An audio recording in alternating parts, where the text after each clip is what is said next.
Enzyme ડિફિકના લીધે anaemia જોવા મળે છે તો એ G6PD deficiency, pyruvate kinase, hereditary methaemoglobinaemia, pyrimidine 5 nucleotidase ડેફિશિયન્સીના લીધે જોવા મળે છે. હવે જો glucose 6 phosphate dehydrogenase deficiency inherited છે, એક્સ લિંક્ડ છે, એટલે કે આ ફિમેલની અંદર નહીં જોવા મળે, મેલની અંદર જ જોવા મળશે. અને ફિમેલ કેરિયર અને એસિમ્પ્ટોમેટિક હોય છે, મેલની અંદર જ હિમોલાઇસિસ જોવા મળશે. હવે એમાં શું પ્રોબ્લેમ થાય છે કે ગ્લુકોઝ 6 ફોસ્ફેટ હોય છે એ 6 ફોસ્ફેટ ગ્લુકોનોલેટમાં કન્વર્ટ થાય છે બાય ગ્લુકોઝ 6 ફોસ્ફેટ ડિહાઇડ્રોજનેસ એન્ઝાઇમની મારફતે. તો એ શું કરે છે, આનું ડિહાઇડ્રોજનેસ કરે છે, આનો એક એચ દૂર કરીને NADPને આપી દે છે, એટલે NADP એ NADPHમાં કન્વર્ટ થઈ જાય છે. હવે આ NADPH એ બહુ જ કામનું છે. હવે આ NADPH જશે H2O2 પાસે, H2O2 પાસે જશે અને H2O2 એ NADPHના Hનો ઉપયોગ કરીને H2O અને O2માં કન્વર્ટ થશે. આ હતો ફ્રી રેડિકલ, આ બની ગયો આપણું સાદું પાણી. તો આ NADPH આવવું જોઈએ. આ NADPH આવશે જ્યારે આ ગ્લુકોઝ 6 ફોસ્ફેટ ડિહાઇડ્રોજનેસ એન્ઝાઇમ આનું એ હાઇડ્રોજન નીકાળીને આને જોઈન્ટ કરશે તો જ. હવે એનો મતલબ એમ થયો કે એક H2O2ને H2O પાણીમાં કન્વર્ટ કરવા માટે NADPH જોવે છે ને એ NADPH બનાવશે ગ્લુકોઝ 6 ફોસ્ફેટ ડિહાઇડ્રોજનેસ. તો એક H2O મોલેક્યુલને ફ્રી રેડિકલમાંથી સાદામાં કન્વર્ટ કરવા માટે એક G6PD ગ્લુકોઝ 6 ફોસ્ફેટ ડિહાઇડ્રોજનેસ એન્ઝાઇમની જરૂર પડે છે. તેનો મતલબ H2Oના એક અણુને તોડવા એક ગ્લુકોઝ 6 ફોસ્ફેટ ડિહાઇડ્રોજનેસનો એન્ઝાઇમ જોવે છે. હવે આ ગ્લુકોઝ 6 ફોસ્ફેટ ડિહાઇડ્રોજનેસ એન્ઝાઇમની ઉણપ થઈ તો H2O તૂટશે નહીં, H2O તૂટશે નહીં તો H2O ભેગું થશે, એટલે H2O ઇન્ક્રીઝ થશે ઇન RBCની અંદર ઇન્ક્રીઝ થયું. હવે આ લોકો શું કરશે, હવે RBCની અંદર આ H2O2 ઇન્ક્રીઝ થયું તો એ ગ્લોબિન ચેનનું ક્રોસ લિંકેજ કરી નાખશે. ગ્લોબિન ચેનનું ક્રોસ લિંકેજ કરી નાખશે એટલે કે ગ્લોબિન ચેન એટલે કે હિમોગ્લોબિનની હતી, હિમોગ્લોબિનનું ક્રોસ લિંકેજ થઈ ગયું તો એ આ ક્રોસ લિંકેજ થઈને આ જે મેમ્બ્રેન છે RBCના મેમ્બ્રેન ઉપર ઓક્સિડાઇઝ થશે અને પ્રેસિપિટેડ પામશે અને પ્રેસિપિટેડને ઓક્સિડેશન પામીને મેમ્બ્રેન ઉપર જઈને ચોંટી જશે ક્રોસ લિંક્ડ હિમોગ્લોબિન. એને કહેવામાં આવે છે હેન્સ બોડી. આ હેન્સ બોડી જો RBC છે, RBC ઉપર આવી ચોંટી ગઈ. આ હેન્સ બોડી એ ટોક્સિન છે RBC માટે અને ઇન્ટ્રાવીનસ હિમોલાઇસિસ રચે છે. આ ટોક્સિન હોવાથી RBC તૂટી જાય છે એટલે ઇન્ટ્રાવીનસ હિમોલાઇસિસ રચે છે. હવે જો ઇન્ટ્રાવીનસ હિમોલાઇસિસ ના થયું અને RBC સ્પ્લીનમાં ગયો તો સ્પ્લીન એ શું કરશે, આ જે સ્પ્લીનનેસ એ આ હેન્સ બોડી છે, આ હેન્સ બોડીને એકદમ બટકું ભરી લેશે કે આ શું આવ્યું, તો આ બટકું ભરી લેશે. બટકું ભરી લેશે એટલે કહેવામાં આવે છે બાઇટ સેલ. તો બાઇટ સેલ આવા દેખાશે કે જે સ્પ્લીનમાંથી પસાર થાય એટલે પંક્ડ by spleen macrophage. Spleen macrophage દ્વારા આ રીતે બાઇટ કરવામાં આવશે. તો આ બાઇટ સેલ જોવા મળે. બાઇટ સ્પ્લેન એ હવે બાઇટ સ્પ્લેર થઈ ગયા. હવે બાઇટ સેલ એ પાછો સ્પ્લીન એમ થશે કે આ શું આવ્યું, તો બાઇટ સેલ આવી ગયા તો હવે આ સ્પ્લીન એને મારી નાખશે એટલે સ્પ્લીનની અંદર મરી ગયા એટલે એક્સ્ટ્રા વાસ્ક્યુલર હિમોલાઇસિસ થશે. તો G6PD ડેફિશિયન્સી ગ્લુકોઝ 6 ફોસ્ફેટ ડિહાઇડ્રોજનેસ એન્ઝાઇમની ઉણપથી ઇન્ટ્રાવાસ્ક્યુલર અને એક્સ્ટ્રાવાસ્ક્યુલર બંને પ્રકારના હિમોલાઇસિસ જોવા મળે છે. હવે એમ જોઈએ કે variant of glucose 6 phosphate dehydrogenase enzyme. હવે જો glucose 6 phosphate A D positive હશે, એ બી પોઝિટિવ એનો વેરિયન્ટ હશે તો એ કોમન છે અને એમાં કોઈ બી જાતની ખરાબી હોતી નથી. જો એ બી નેગેટિવ હશે, એ હશે અથવા મિટરિયન અથવા કેન્ટન હશે તો આ વેરિયન્ટના લીધે ગ્લુકોઝ 6 એન્ઝાઇમની ડેફિશિયન્સી રચાય છે.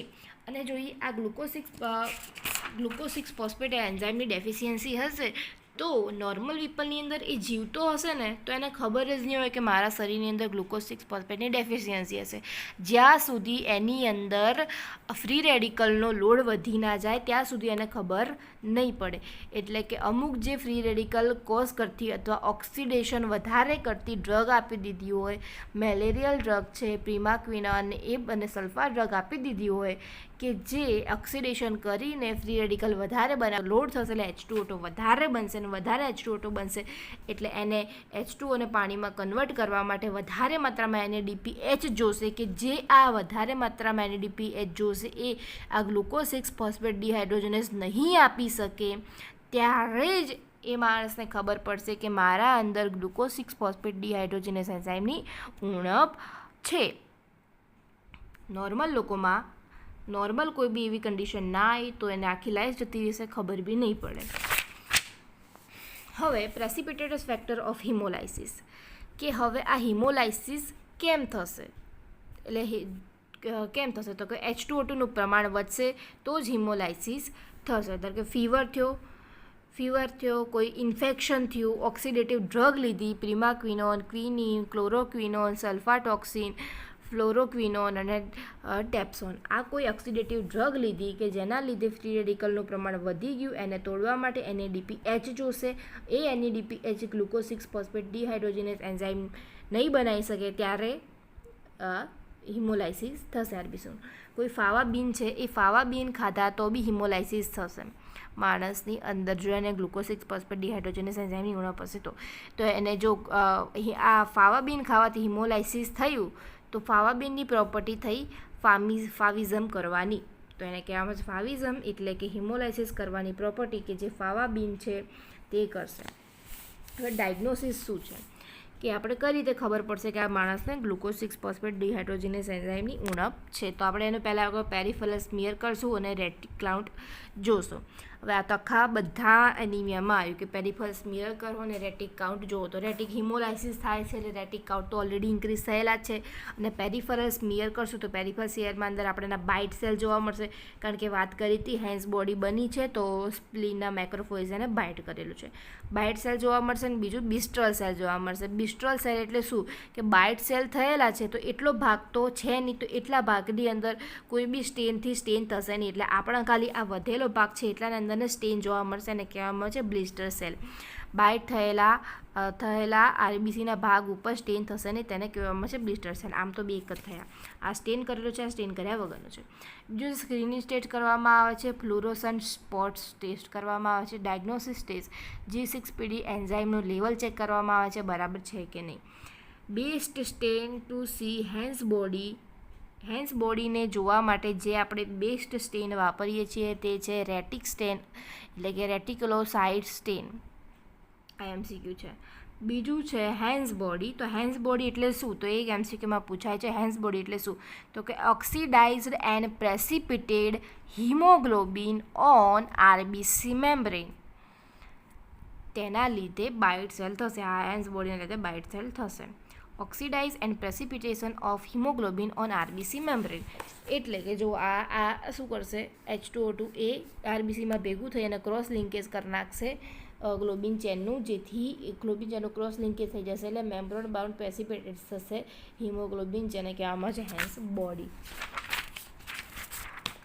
જુઓ આમાં એક એમ છે, આ શું કહેવાય, આની ટ્રીટમેન્ટ છેલ્લે આપણે લખવી જોઈએ, તો ટ્રીટમેન્ટ આની એમ છે કે આ હિમોલાઇસિસને પ્રિવેન્સ કરી શકાય છે, પ્રિવેન્સ રોકી શકાય છે એના એપિસોડને બાય સ્ટોપિંગ ઓફ ડ્રગ, કે જે ડ્રગના લીધે હિમોલાઇસિસ થાય છે, કે જે ઓક્સિડેટિવ ડ્રગ્સ છે એનો ઓક્સિડેશનનું પ્રમાણ વધી જાય છે, લોડિંગ વધી જાય છે, ત્યારે જ હિમોલાઇસિસ થાય છે. આમ નથી થતો તો આપણે જે બી કન્ડિશન થતી હોય કે જેના લીધે ઓક્સિડેશનનું પ્રમાણ વધી જતું હોય એ આપણે કરવાનું નહીં કામ, અને આ લોકોને બ્લડ ટ્રાન્સફ્યુઝન કરવાનું કહેવાનું નહીં. તમારે કે blood transfusion are rarely indicated, આ લોકોને બ્લડ ટ્રાન્સફ્યુઝન કરવામાં આવતું નથી. આનો હતો ટ્રીટમેન્ટ. જો એકવાર આમાંથી જોઈ લઈએ કે આપણે એમ જોયું હતું કે ગ્લુકોઝ 6 ફોસ્ફેટમાંથી 6 ફોસ્ફોગ્લુકોનોલોટ બની ગયો છે બાય ગ્લુકોઝ 6 ફોસ્ફેટ ડિહાઇડ્રોજનની મદદથી, કે આમાંથી હાઇડ્રોજન નીકાળીને NADPHને આપી દેશે એટલે NADPHમાં કન્વર્ટ થઈ જશે. આ NADPH વાપરશે ગ્લુટાથિયોન રિડક્ટેઝ, આ વાપરશે. NADPH આને વાપર્યું અને એ ઓક્સિડેટિવ ગ્લુટાથિયોનને રિડ્યુસ ગ્લુટાથિયોનમાં કન્વર્ટ કરી દેશે. ઓક્સિડેઝ ગ્લુટાથિયોનને રિડ્યુસ ગ્લુટાથિયોનમાં કન્વર્ટ કરી નાખશે.